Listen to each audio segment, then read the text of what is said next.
आज के सत्संग का विषय है गुरु जो नाम है उसका सच्चा भावार्थ क्या है। गुरु की महिमा तो कई अनेकों बार मैं बता चुका हूँ और गुरु की जो ऊंचाई है, गुरु का जो भावार्थ है वो असल में क्या है उसे यहाँ पहले दोहात्मक और फिर मैं जो है भावार्थ के रूप में इसे बताऊँगा। जो सत्संग नामक जो ग्रंथ है, सत्यास्मी ग्रंथ के आधा भाग, उसमें ये स्वरचित दोहों के रूप में शिष्यों को उपदेश दिया गया है और उसे ही मैं यहाँ विस्तार से बताता हूँ। सुने। गे गे अगे से देव गुरु उ उमंग बन अभंग दे आत्मज्ञान रे रमित प्रेम भोग योग परे उर ऊ से उर्वा से फल सहित गुरु भगवान। अर्थात जो ज्ञान मतलब जो गे से जो अर्थ है वो गे जो जाना जा चुका और जो अगे जो जाना नहीं जा चुका उसको वही अर्थ जो है सहदेव गुरु है और उसी को बताता है। ऊ अर्थात उमंग से और अभंग तक जितना भी आत्मज्ञान है वो गुरु शिष्य को प्रदान करता है। रे रमित अर्थात वो अपने को और शिष्य को एकाकार करके प्रेम नामक योग का जो भोग पक्ष है, क्रिया योग है, उसको और उससे भी परे उसे शिष्य को सिखाता है। और ऊ उर्वा मतलब अपने से जो भी उसने उत्पन्न करा है, जो भी उसे प्राप्त है, जो भी उसे फल प्राप्त है, वो अपने शिष्य को प्रदान करता है। इसलिए यहाँ गे ऊ रे ऊ गुरु अर्थ जो है भगवान है। अब अगले देखें। गुरु जीवंत परब्रह्म, गुरु है वेद पुराण, गुरु सत्य जीवंत व्रत, गुरु जीवंत निर्वाण। गुरु यहाँ जीवंत ब्रह्म है और गुरु ही समस्त वेद और पुराण का सार है। गुरु सत्य रूप में जीवंत एक व्रत है। आप उसे जब धारण करोगे गुरु को, तो आप जब जीवित रहते हुए और जीवंत रूप में सत्य को धारण किए हुए और जो गुरु को इस रूप में धारण करता है वो ही निर्वाण को प्राप्त होता है। गुरु जीवंत परब्रह्म, गुरु है वेद पुराण, गुरु सत्य जीवंत व्रत, गुरु जीवंत निर्वाण। सत्य रूप में गुरु पुरुष, ओम रूप में गुरु मात, सिद्धाय रूप में सृष्टि गुरु, नमः प्रेम रूप गुरु शिष्यनाथ। यहाँ जो है सत्य ओम सिद्धाय नमः मंत्र का अर्थ गुरु के रूप में बताया है कि सत्य जो है वो पुरुष रूप में गुरु है, ओम जो है वो गुरु रूप में माता है, सिद्धाय जो है पुरुष और स्त्री रूपी जो सृष्टि है, इंगला पिंगला सूर्य चंद्र नाड़ी के रूप में जो प्रत्यक्ष गुरु है वो सिद्धाय मतलब परफेक्ट संपूर्ण के रूप में सृष्टि जो है वो भी गुरु है। नमः जो है वो बीज रूप में गुरु और शिष्य का जो नाता रूपी प्रेम है वो जब एक बीज बन जाता है तो वो नमः कहलाता है, वो भी गुरु है। सत्य रूप में गुरु पुरुष, ओम रूप में गुरु माता, सिद्धाय रूप में सृष्टि गुरु, नमः प्रेम रूप गुरु शिष्य नाता। अगला। गुरु आसन है तीर्थ सब, गुरु कमंडल सारे संगम, गुरु त्रिवेणी नदी सप्त, गुरु योग परम विहंगम। गुरु ही आसन के रूप में, गुरु जो आसन है वो सब तीर्थों के समान है और उनसे भी बड़ा है। गुरु के पास जो पात्र रहता है कमंडल रूपी, वो उसमें सारे संगम का फल माने। उसमें जो अगर गुरु ने, जैसे पहले तो आप देखते होगे पढ़ते होगे कि गुरु ने अपने कमंडल में से जल लिया, शाप और वरदान दोनों प्रदान करने की क्षमता रखता। यहाँ कमंडल का अर्थ गुरु के शरीर से भी लिया गया, उसे गुरु के शरीर में ही समस्त प्रकार के संगम हैं। और गुरु रूपी जो है वही त्रिवेणी नदी, सातों प्रकार की जो नदियों से निर्मित त्रिवेणी है वो गुरु ही है। और गुरु योग का जो परम विहंगम पक्ष है उसको भी गुरु ही प्रदान करता है और उसका सीधा अर्थ गुरु ही है। गुरु आसन है तीर्थ सब, गुरु कमंडल सारे संगम, गुरु त्रिवेणी नदी सप्त, गुरु योग परम विहंगम। गुरु पद 64 योगनी, गुरु पद भैरव बामन, गुरु त्रिपुंड त्रिदेव बसे, वेद पुराण गुरु पद पावन। गुरु के पदों में ही मतलब गुरु के पैरों से भी अर्थ है और गुरु के नाम में भी 64 योगनियाँ हैं। गुरु के पैरों में और गुरु के पद में मतलब जो गुरु का शरीर धारण है उसमें ही 52 भैरम है। 52 भैरम 52 अक्षर ऐसे लेकर हम तक। अहें जब तो ये अहें शब्द है, अहें का जो सच्चा स्वरूप है वो गुरु ही प्रदान करता है। यूँ 52 भैरव गुरु में ही निवास करते हैं। और गुरु ही त्रिपुंड त्रिदेव बसे। गुरु के जो माथे पर त्रिपुंड है, जो 3 मतलब जो अंगुल है उसका मस्तक है, 3 अंगुल, उसमें ही समस्त त्रिदेव बसते हैं। और समस्त वेद पुराण आदि जितने भी पद मतलब गायन है, लेखन है, वो सब गुरु का ही महिमा को गाते हैं। श्री गणेश भैरव हनुमान बसे गुरु मूलाधार, स्वादिष्ठान बसे अक्षर ब्रह्म में, गुरु नाभि सृष्टि आधार। ये जितने भी श्री गणेश भगवान, भैरव भगवान, हनुमान जी महाराज, ये सभी जो है गुरुदेव के मूलाधार, कुंडलिनी का जो मूलाधार चक्र है उसके ये प्रहरी हैं। इसलिए ये जो है अक्सर आपको मूलाधार में चित्रित दिखाए जाते हैं। और स्वादिष्ठान चक्र में अक्षर जो ब्रह्म है, मैं अर्थात स्वयं जो अज्ञानी रूपी मैं भी है, जिसमें हम अपने को जानते नहीं और हम कहते रहते हैं मैं। और जब हम जान जाते हैं वही अक्षर ब्रह्म, ना खत्म होने वाला ब्रह्म, स्वादिष्ठान स्वयं के अधिष्ठान का चक्र में निवास करता है, वो भी वहाँ गुरु ही है। तब गुरु का मतलब मैं का ज्ञान हो जाने पर सच्चे गुरु बन जाओगे। गुरु नाभि सृष्टि आधार, गुरु जो है समस्त जितनी भी सृष्टि का आधार नाभि है, उसका आधार गुरु है। श्री गणेश भैरव हनुमान बसे गुरु मूलाधार, स्वादिष्ठान बसे अक्षर ब्रह्म में, गुरु नाभि सृष्टि आधार। अगला, गुरु हृदय सब इष्ट बसे, गुरु कंठ वेद गायत्री, गले माला सब पास फांस, गुरु मुक्ति दे नवरात्रि। गुरु के हृदय में ही सभी प्रकार जितने भी इष्ट हैं, जितने भी इष्टों के सब रूप हैं, वो सब गुरु के हृदय में ही बसते हैं। और गुरु के कंठ से ही जो निकले हुए वाक्य हैं वे ही वेद और गायत्री के असली अर्थ हैं। गुरु के गले में जो पड़ी हुई माला है वो सभी प्रकार के पास जितने भी प्रकार के बंधन हैं उन सबको मुक्त कर देने वाली जापक माला है। अर्थात जो गुरु अपना ज्ञान देता है, अपने कंठ से जो ज्ञान निकालता है, वो समस्त प्रकार के मनुष्य के भौतिक और आध्यात्मिक ताप शाप पापों और उनके पास जो है बंधन है उनको नष्ट कर देता है। और गुरु ही नवरात्रि, 9 प्रकार के चक्रों की जो रात्रि है, 9 प्रकार के चक्रों में जो व्याप्त रात्रि अंधकार है, उससे मुक्ति देकर ज्ञान का सवेरा गुरु सहस्त्रार में देता है। अगला है, मतलब इसको समझ में आ गया कि गुरु हृदय सब इष्ट बसे, गुरु कंठ वेद गायत्री, गले माला सब पास फांस, गुरु मुक्ति दे नवरात्रि। अगला, आज्ञा चक्र गुरुदेव के सृष्टि उदय हो अस्त, त्रिकाल बने एक क्षण यहाँ, लय प्रलय हो सब गुरु मस्त। आज्ञा चक्र में गुरुदेव के ही सभी सृष्टि का उदय और अस्त होता है। जितने भी प्रकार के त्रिकाल हैं, भूतकाल, वर्तमान काल, भविष्य काल, ये यहाँ एक क्षण बनकर गुरु के मस्तक में निवास करते हैं, स्थित हैं बिंदु के रूप में। और लय और प्रलय ये जो हैं गुरु में मस्त होकर रहते हैं। अर्थात गुरु जब ज्ञान, मतलब गुरु ज्ञान का अर्थ है, और जब आप उस समस्त ज्ञान को अपने गुरु से धारण कर लोगे तो आपके अंदर ही लय और आपके अंदर ही प्रलय, आपके अंदर ही सृष्टि होकर आप असली मस्ती को, असली आनंद को प्राप्त होगे। आज्ञा चक्र गुरुदेव के सृष्टि उदय हो अस्त, त्रिकाल बने एक क्षण यहाँ, लय प्रलय हो जब गुरु मस्त। मतलब गुरु के मस्ती होने पर ही लय और प्रलय होती है। सहस्त्रार चक्र गुरु शिष्य एक, शिष्य गुरु बने शेष, सर्वत्र एको हम गुरु, गुरु प्रेम रूप ऐशेष। अर्थात सहस्त्रार चक्र में ही गुरु और शिष्य एक हो जाते हैं। ये जो द्वंद्व है ये मिटकर अद्वैत अवस्था को प्राप्त हो जाता है। ये युगल के रूप में जो गुरु शिष्य का वो एकाकार अवस्था है वो सहस्त्रार में एक हो जाता है। तब शिष्य ही गुरु बनकर शेष हो जाता है। गुरु ने ज्ञान दे दिया, गुरु ने अपने शिष्य को अपने से एकाकार कर लिया, और फिर शिष्य गुरु में एकाकार होकर शिष्य गुरु को अपने में एकाकार करके शिष्य ही गुरु बनकर शेष हो जाता। तब क्या अवस्था होती है? सर्वत्र एको हम गुरु, अर्थात चारों तरफ मैं ही गुरु के रूप में हूँ। तब गुरु प्रेम रूप ऐशेष, तब गुरु प्रेम के रूप में समस्त ऐशेष, कोई अवस्था शेष नहीं रहती, गुरु ही रह जाता है प्रेम के रूप में।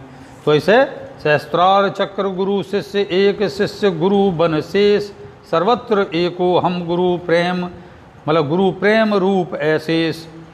अगला है गुरु वाक्य मंत्र है, गुरु शरीर है यंत्र, गुरु मिलन ही तंत्र सब और मूर्ख जाएं अनयंत्र। गुरु वाक्य ही जो भी गुरु कह दे वही मंत्र मानो। गुरु ने जितना भी ज्ञान दिया है वो समस्त मंत्र है। मन की जो 3 अवस्थाएं हैं, मैं, इच्छा, क्रिया, ज्ञान, मन त्रय, मन को नष्ट करना नहीं, मन की जो इच्छा क्रिया ज्ञान है उसको गुरु का वाक्य होता है, वही मंत्र है। और गुरु का जो शरीर है वो साक्षात यंत्र है, जो इसमें ध्यान लगाता है उसे यंत्र सिद्धि हो जाती है, गुरु के वाक्य में ध्यान लगाता है उसे मंत्र की सिद्धि हो जाती है। और गुरु से मिलना ही सब तंत्र प्रकार का है। जो गुरु से मिलता है वो एकाकार होता है। वो जो 64 तंत्र हैं, तन्मात्राएँ, तंत्र माने तन्मात्राएँ, सिस्टमेटिक, ये मिलन ही गुरु का, गुरु से व्यवहार कैसा करना चाहिए, गुरु से शिष्यता व्यवहार कैसा करना चाहिए, शिष्य के रूप में गुरु से मतलब क्या क्या सीखना चाहिए, किस प्रकार प्रश्न करें, किस प्रकार उत्तर करें, ये ही सब तंत्र अर्थात सिस्टेमेटिक है। और जो मूर्ख हैं वे ही इस प्रकार के अनयंत्र दूसरी जगह जाया करते हैं। तो यों गुरु वाक्य मंत्र है, गुरु शरीर है यंत्र, गुरु मिलन ही तंत्र सब और मूर्ख जाएं अनयंत्र। अगला है गुरु उंगली पंचदेव बसें, गुरु हाथ मध्य स्वास्तिक, गुरु मणि बंद त्रिदेवी सेवी, जो जाने वही है आस्तिक। गुरु की जो है उंगली जो हैं 5 पंचदेव बसते हैं, अर्थात जो अगेन वायु, आकाश, जल, पृथ्वी, ये पंचदेव। और जो गुरु का जो मध्य है वो खुद ही स्वास्तिक के रूप में, उसके हाथ में एक स्वास्तिक है, समस्त रेखाओं का जब वो अभेदान उठाता है हाथ से तो साक्षात स्वास्तिक उसके रूप में बनता है। तो आप जो है गुरु के जो है आशीर्वाद प्राप्त करने पर स्वास्तिक नामक सिद्धि होती है। और गुरु के मणिबंध में, जो गुरु का हाथ का मणिबंध है उसमें त्रिदेवी सेवी के रूप में निवास करती हैं।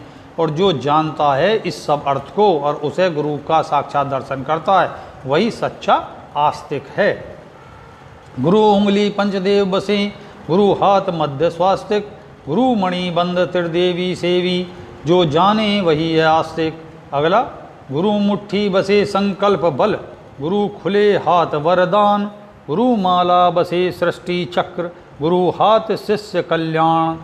गुरु की जो बंधी हुई मुट्ठी है अर्थात वो उसका संकल्प बल है। उसने कह दी जा ऐसा हो जाएगा, तो आप देखोगे जैसे वो कहता जा ऐसा हो जाएगा, या मतलब ऐसा बार बार मुट्ठी खोलने का नहीं, लेकिन मुट्ठी ही उसका संकल्प सिद्धि होती है। और उसके खुलने पर जो शिष्य को वरदान रूप प्राप्त होता है। और गुरु माला बसे सृष्टि चक्र, गुरु की जो माला है, गले में जो पड़ी हुई माला है, यहाँ प्रतीकात्मक भी अर्थ है और सच्चा अर्थ भी है। तो गुरु के जो माला है, गुरु रूपी जो ज्ञान है, उसमें सभी सृष्टि का सारा चक्र है। 108 मनकों में 108 प्रकार से सृष्टि हैं, वो सब प्राप्त हैं। 8 और 1 9 अंतिम होती है। तो यूँ 9 ग्रह हैं। और 9 ग्रह जो केवल गुरु की जो पास में बैठने से उसके ज्ञान से सृष्टि का सारा चक्र प्राप्त हो जाता है। और गुरु का जो हाथ है वो शिष्य का सदा कल्याण करता। गुरु मुट्ठी बसे संकल्प बल, गुरु खुले हाथ वरदान, गुरु माला बसे सृष्टि चक्र, गुरु हाथ शिष्य कल्याण। अगला है गुरु चंद्र गुरु नेत्र बसें, गुरु केश बसें सब व्योम, गुरु मुखमंडल प्रेम बसे, गुरु मुख से निकले सोम। अर्थात गुरु के जो दोनों नेत्र हैं, सीधा नेत्र सूर्य है और उल्टा नेत्र चंद्र, ये गुरु के समस्त नेत्रों में दोनों प्रकाशित हैं। मतलब जो भी जितने भी प्रकार का ठंडा गरम इंगला पिंगला सूर्य नाड़ी चंद्र नाड़ी वगैरह जितना भी उससे ज्ञान है, वो ज्ञान गुरु के नेत्रों से शिष्य के ऊपर कृपा रूपी बरसता है। और गुरु के जो केस हैं वो सब जो व्योम है, मतलब आकाश। अब यहाँ चाहे गुरु केस युक्त हो और चाहे केस मुक्त हो, अर्थात मुक्त है तब भी आकाश तत्व से भी मुक्त अवस्था को प्राप्त करा देता है। और जो अगर केस युक्त है तब भी जो जगत के जितना भी आकाश दिखाई दे रहा, चिदाकाश चित्ताकाश व्योम, ये जितने रूपी व्योम हैं जो सूक्ष्म हैं और स्थूल भी हैं, उन सब को जितने भी प्रपंच हैं उनसे परे वो सबको जो है उपलब्ध ज्ञान से कराता है। गुरु के मुखमंडल पर ही सच्चा प्रेम प्रदर्शित होता है, सच्चा प्रेम बरसता है। और गुरु के मुख से निकले समस्त आशीर्वाद रूपी वचन व्यक्ति के शिष्य को साधकों को सोम अर्थात अमृत का कार्य करते हैं, वो उसे जीवित कर देते हैं। तो इसलिए सूर्य चंद्र गुरु नेत्र बसें, गुरु केश बसें सब व्योम, गुरु मुखमंडल प्रेम बसे, गुरु मुख से निकले सोम। अगला है 3 लोक 14 भुवन, मिले गुरु नेत्र कटाक्ष, गुरु कृपा बसे भोग योग, गुरु कथन सत्य का साक्ष। अर्थ है तीनों लोक 14 भुवन, मतलब 3 लोक कौन से जो कहे गए हैं कि आकाश पृथ्वी पाताल, और 14 भुवन ये 14 रतन 14 भुवन 14 प्रकार के जो चाहिए। अमावस्या के बाद अमावस्या और पूर्णमासी आ जाती है, तो इसलिए 14 जो पक्ष हैं किससे, प्रतिपदा से लेकर प्रतिपदा द्वितीया तृतीया चतुर्थी पंचम छठ अष्टम अष्टमी नवमी दसवीं एकादशी द्वादशी त्रयोदशी चतुर्दशी, ये जितने भी चारों ये 14 हैं ये भुवन हैं। ये सब गुरु के नेत्र कटाक्ष से, नेत्र जरा से देखने मात्र से ही शिष्य को प्राप्त हो जाते हैं।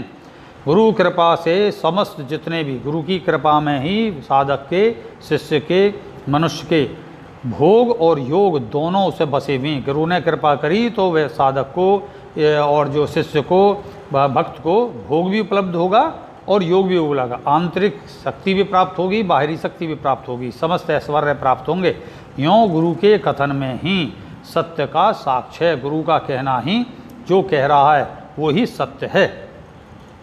3 लोक 14 भुवन, मिले गुरु नेत्र कटाक्ष, गुरु कृपा बसे भोग योग, गुरु कथन सत्य का साक्ष। अगला है गुरु शरण जो भी आवे, गुरु कृपा है कर्तव्य, काल सकाल अकाल परे, गुरु नाम पूर्ण मनत। मतलब गुरु की शरण में जो भी आता है, लेकिन यहाँ ऐसा नहीं है कि गुरु अपने आप ही शरण में ले ले। गुरु की शरण में आपको जाना होगा, गुरु की जो है तहजीब से बोलना होगा, विनम्रता रखनी होगी, शरणागत भाव रखना होगा जब गुरु अपनी शरण में लेते हैं। भाई क्यों लें, वो क्यों काटें तुम्हारे कर्म को? वैसे तो आए जगत में आपके कल्याण के लिए हैं, आपके कर्मों को काटने के लिए आए, और अपने तपोबल को पृथ्वी पर जो सतगुण हैं उसकी तपोबल तपस्या करते हुए यज्ञ अनुष्ठान जप तप करते हुए जैसे दिखाई देते हैं कि इन्हें तो जो आत्मोक्ष भी प्राप्त हो गया, आत्मिक स्थिति भी प्राप्त हो गई, फिर भी ये गुरुदेव जप तप यज्ञ करते रहते हैं। तो उसका अर्थ है जो पृथ्वी पर सतगुण है इस प्रकृति के अंदर, वो गुरु की जीवित अवस्था से ही विद्यमान और बढ़ता रहता है, ये जानें। तो जब उसकी गुरु की शरण में आएंगे तो आपके कर्मों का नाश, मतलब जो बुरे कर्म हैं उनका नाश होगा, पापों का क्षय होगा और पुण्य बल की वृद्धि होगी। इसलिए गुरु कृपा ही सच्चा कर्तव्य है लेना। यों काल और सकाल और अकाल के परे, मतलब काल के सकाल के अकाल के, मतलब जो काल है जो दिख रहा है, सकाल जो अभी आने वाला है, और अकाल जो लुप्त है मतलब जो सूक्ष्म है जो नहीं दिखाई देता, उन सब से भी परे गुरु का जो नाम है वो पूर्ण अर्थ देने वाला है। तो गुरु शरण जो भी आवे, गुरु कृपा है कर्तव्य, काल सकाल अकाल परे, गुरु नाम पूर्ण मंतव्य। अगला केस, केस मूछ दाढ़ी वान हो या गुरु हो मुंडित सर, ब्रह्म ग्रस्ती सन्यासी हो बाल युव वृद्ध या अजर। अर्थात गुरु जो है उसकी वेशभूषा किसी भी प्रकार की हो सकती है, वो केस युक्त भी हो सकता है, मूछेमान भी हो सकता है, दाढ़ीवान भी हो सकता है, और मुंडित सर भी हो सकता है, या किसी भी प्रकार से बिना केस मूछ दाढ़ियों के केवल मुंडित सारा जो उसका चेहरा है वो हो सकता है। और ब्रह्मज्ञानी भी हो सकता है, मतलब ब्रह्म से मतलब ब्रह्मचारी भी हो सकता है, गृहस्थी भी हो सकता है, और सन्यासी भी हो सकता है। और वो बाल भी हो सकता है, युवा भी अवस्था हो सकता है, युवावस्था को प्राप्त हो सकता है, वृद्ध भी हो सकता है, और अजर मतलब जो इन सबसे परे भी हो, सूक्ष्म में स्थित हो। तो ऐसे गुरु जो है कोई भी स्वरूप हो सकता है। तो केस मूछ दाढ़ीवान हो या गुरु हो मुंडित सर, ब्रह्मचारी गृहस्थी सन्यासी हो बाल युव वृद्ध या अजर, गुरु काल अकाल परे पद आदि अनादि गुरु आयु, ज्ञान गुरु प्रकाश ईश जो जीवन हर प्राणवायु। गुरु जो है वो काल और अकाल से परे का पद है, ज्ञान मतलब ज्ञान सर्वोच्च है, ज्ञानी बनो इसलिए गुरु बनो। जब ज्ञानी का ज्ञान किसके अंदर आएगा, जो मनुष्य के अंदर आता है, उसकी आत्मा में जब आत्मा का साक्षात्कार हो जाता है तो गुरु काल और अकाल से परे होकर स्थित और स्थिर हो जाता है। वो आदि है, वही अनादि है, वही गुरु की आयु है। तो गुरु की कोई आयु नहीं थी। वर्तमान में आप पूछो गुरुदेव आप कितनी आयु के हो, तो हो सकता है वो आपसे छोटे हों, आपसे मध्य हों, आपसे बड़े हों, लेकिन उनकी असल आयु आदि और अनादि है, काल और अकाल से परे। इसलिए उन्हें पीछे का ज्ञान है, वर्तमान का ज्ञान है, भविष्य का ज्ञान है, जब भी वो बता देते हैं। और यूँ ही ज्ञान गुरु का ईश्वरीय प्रकाश है, जो आत्मा का ईश्वरीय स्वरूप प्रकाश है वो गुरु ज्ञान है। यूँ जिस प्रकार जीवन के लिए प्राणी को वायु ऑक्सीजन की जरूरत है, वैसे ही गुरु की आवश्यकता होती है। ये उतना ही समान है, बल्कि उससे भी अधिक। तो गुरु काल अकाल परे पद आदि अनादि गुरु वायु ज्ञान गुरु प्रकाश ईश जो जीवन हर प्राणी वायु। अगला, वैरागी भस्मी या सहज या वस्त्र लंगोट दिगंबर, शून्य हो या ज्ञानवत गुरु नक्षत्र भरा है अंबर।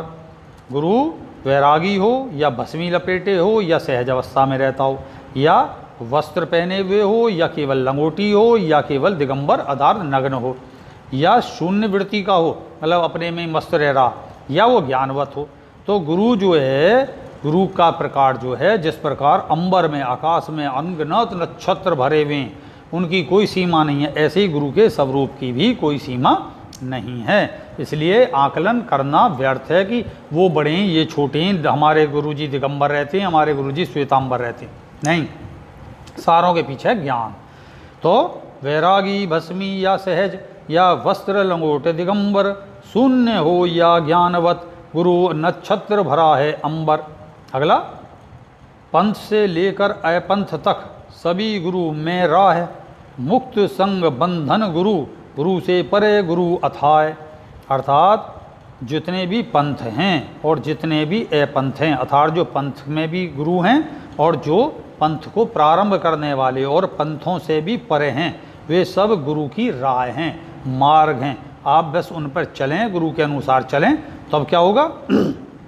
गुरु आपको मुक्ति और बंधन का जो सही रहस्य है, इसके बीच में मुक्त क्या है, बंधन क्या है, दोनों की संगत क्या है, ये गुरु जो अर्थ है, ज्ञान अर्थ है, वो गुरु से प्राप्त होता है। और गुरु से परे गुरु अथाय, जो दिख रहा है गुरु, उससे भी परे गुरु दिख रहा है, जुकाम है, खांसी है, खकार रहे हैं, बुखार है, परेशान हैं या किसी भी रोग से ग्रस्त हैं, असल में वो भक्तों के रोग कर्म लेती हैं। इसलिए गुरु को उस शरीर से न देखते हुए गुरु उन सब से परे अथाय अवस्था में, अनंत अवस्था में। तो पंथ से लेकर अपंथ तक सभी गुरु में राय, मुक्त संग बंधन गुरु गुरु से परे गुरु अथाय। अगला, इष्ट देव के सब गुरु गुरु का ना कोई गुरु, गुरु ही अंतिम पद परम गुरु स्वयं बन गुरु तरु। अर्थात यहाँ बड़ी गहरी बात कही गई है, जितने भी इष्ट हुए और देव हुए उन सब के आप देखोगे गुरु हुए और गुरु के भी गुरु हुए, लेकिन जो यथार्थ गुरु कहा गया है उसका कोई गुरु नहीं होता, क्योंकि वो स्वयंभू गुरु होता है। अर्थात गुरु ज्ञान है, ज्ञान ही सर्वोच्चता है, और सर्वोच्चता क्या है? आत्म साक्षात्कार की स्थिति। जब अपनी आत्मा को प्राप्त हो जाओगे तो समस्त भेद, निम्न मध्य उच्च कोटि ज्ञान, अंधेरा उजाला प्रकाश, ये सब मिट जाएगा, केवल रह जाएगा एक अवस्था प्रकाश, आत्म प्रकाश। और वही गुरु की अंतिम पद परम अवस्था है। गुरु स्वयं जो है गुरु बनकर और साधकों के कल्याण के लिए, मनुष्यों के कल्याण के लिए, भौतिक और आध्यात्मिक ताप के लिए तरु मतलब कल्प तरु वृक्ष बनकर, जीवित कल्प वृक्ष बनकर संसार में निवास करता है, आता जाता रहता है। इसलिए गुरु को जानें और गुरु का ध्यान करें, अर्थात ज्ञान का ध्यान करें। इष्ट देव के सब गुरु गुरु का ना कोई गुरु, गुरु ही अंतिम पद परम गुरु स्वयं बन गुरु तरु। अगला, भोग शिष्य के गुरु कर ग्रहण, अपमान ग्रहण करे निवारण, जग दीखे केवल गुरु कर्मा, शिष्य पाप शाप योत गुरु तारण। अर्थात गुरु जो है शिष्य के भोग संस्कार, बुरे अच्छे सभी संस्कारों को गुरु धारण करता है। गुरु मंत्र जब दिया जाता है तो आदान प्रदान होता है। क्या? गुरु के पाप, शिष्य के पापों को गुरु धारण करता है और अपने जो तपोबल सद्गुण है वो शिष्य को प्रदान करता है। और जितने भी अपमान हैं शिष्य के या शिष्य के द्वारा, समाज के द्वारा, उन सब को ग्रहण करके और देखिए वो उन सब का निवारण करता है, निवारण बताता है। तो जग में जो है केवल गुरु ही सच्चा मायने का कर्मा है।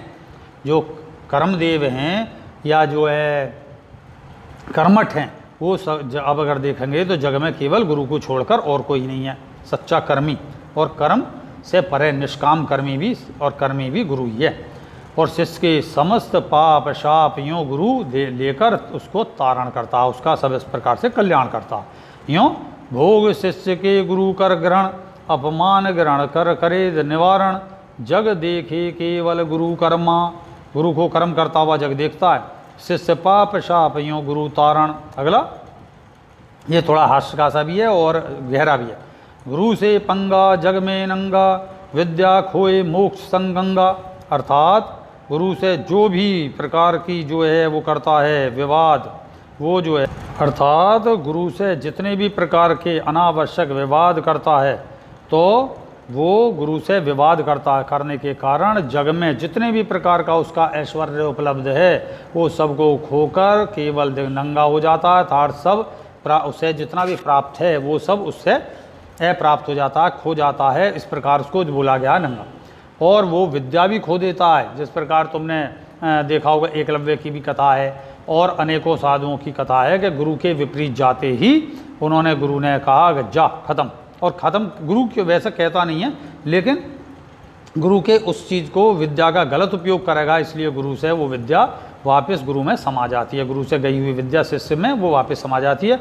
और जो मोक्ष है, मोक्ष रूपी गंगा है जो समाज में, चाहे बेशक कितनी गंगा नहाते रहो, अगर ऐसे गंगा नहाने से कुछ कल्याण होता तो उसमें रहने वाले मगरमच्छ, मछलियाँ और जितने भी विषैले जीव हैं वो सब गंगा का जल पीते रहते हैं, गंगा में नित्य निवास करते हैं, रात दिन वहीं रहते हैं। तो वे तो जो है शुद्ध हो जाने चाहिए। वो तो आपको एकादशी के व्रत पर या पूर्णमासी पे एकदम ये कहेंगे, अरे भाई मनुष्य जा तू आज गिर गया, मगरमच्छ बोलेगा बाहर फेंक कर मनुष्य को, अरे जा तू आज मेरा एकादशी का व्रत है, आज मेरा पूर्णमासी का व्रत है, तो जा मैं तुझे आज छोड़ देता हूँ, लेकिन अगली बार मिला तो मैं तुझे खा जाऊँगा।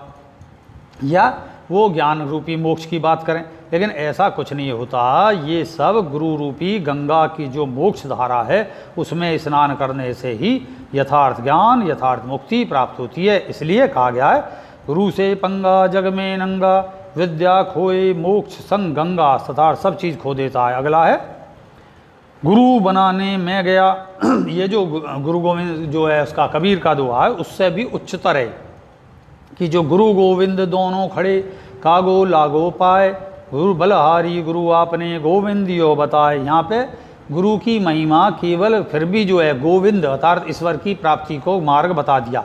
तो यहाँ पे गुरु की महिमा कबीर ने थोड़ा सा नीचे रखी है और ईश्वर की महिमा ज़्यादा बड़ी रखी है कि गुरु बनाने में गया, मतलब गुरु गोविंद दोनों खड़े, गुरु और गोविंद दोनों खड़े, कागो लागो पाए, किसका मतलब हमें जो पैर छूँ, बलहारी गुरु आपने, हे गुरुदेव बलहारी है, मैं आप पे वारी जाऊं कि आपने गोविंद का पता बता दिया, ईश्वर का पता बता दिया।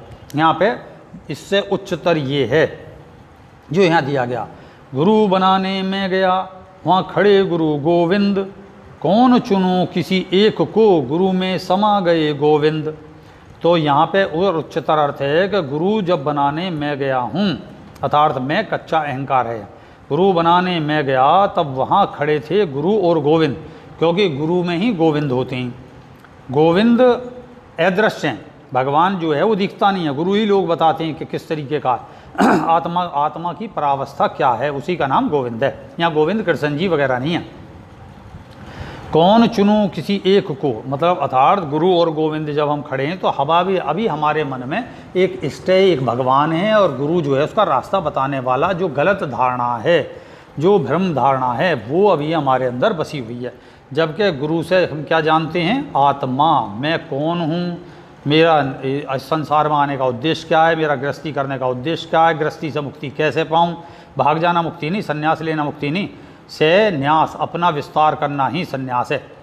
तब और ब्रह्म का आचरण, ब्रह्म ने कैसे सृष्टि पैदा करी, ब्रह्म है क्या, और ब्रह्म अंत में लीन और कैसे हो जाता है, ये ब्रह्मचर्य एजुकेशन। और इसके बाद आता गृहस्थ, गृहस्थ का मतलब है जितने भी हमने शिक्षा काल में जो भी सीखा उसको प्रैक्टिकल में करना, ये गृहस्थ है। और फिर आता वानप्रस्थ अर्थात गुरु, जो मैंने ब्रह्मचर्य शिक्षा और प्रयोगों में पाया उसको मैं गुरु रूप में सिखाऊंगा। संन्यास, अब मैं कुछ नहीं सिखाऊंगा, ना लेरा ना तेरा, मैं अपना ही विस्तार करके अपनी आत्मा में स्थिर हो जाना ही गुरु अर्थात संन्यास है। तो यहाँ गोविंद का अर्थ है आत्मा की परावस्था, परमात्मा मतलब सर्वोच्च अवस्था, अपने आप को पूर्णता जान लेना, आत्म साक्षात कर लेना।